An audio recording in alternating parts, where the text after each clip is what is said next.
Coach Gloy with the good question saying, would you ever want to run your own promotion, coach? It would be pointless because if you can't get the top fighters, you're broke. And we're seeing that with every other promotion in the world. None of the other promotions who claim to be competitors to the UFC have ever turned a profit. That's not a competitor to me. You can't compete. It's a monopolized market. You can't do it. It would be just a suicide mission. You'd have to be okay with grifting. I could make a lot of money myself off of getting suckers to invest in my company and be like, oh, yeah, it's going to be the next big promotion. Yeah, we're totally going to go head to head with the UFC. Give me a bunch of money and I'll show you.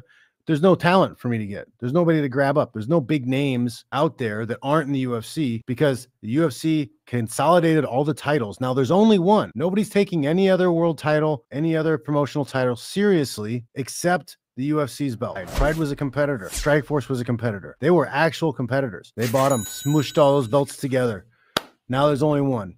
There's only one belt that anybody cares about. It's a UFC belt. If you want to make the most amount of money possible in the sport of MMA, you have to be a UFC champ. It's the monopoly. They have a monopoly. They bought all the titles up. They control rank. They control title. They control exclusive contracts. They say themselves that the barrier to entry is extremely high in MMA because if you don't have the names, because that's who people are watching fight, the names, not the promotion. They're watching the names, right? That's why when one guy gets pulled out, the whole card is at risk because now nobody's going to watch it because the card is falling apart because the one guy couldn't fight. If it was about the promotion, they would never have to do that. It's about the names. So if you can't get the names, you don't have access to the names. If they're all tied up by one promotion, you're not making money. You're not going to be successful. You can grift and make money for yourself, but as a promotion, you're not going to get money. Those investors are going to lose their investment. I don't know. I don't have it in me to take money from people and lie to people and act like I'm actually going to make money by taking their investments.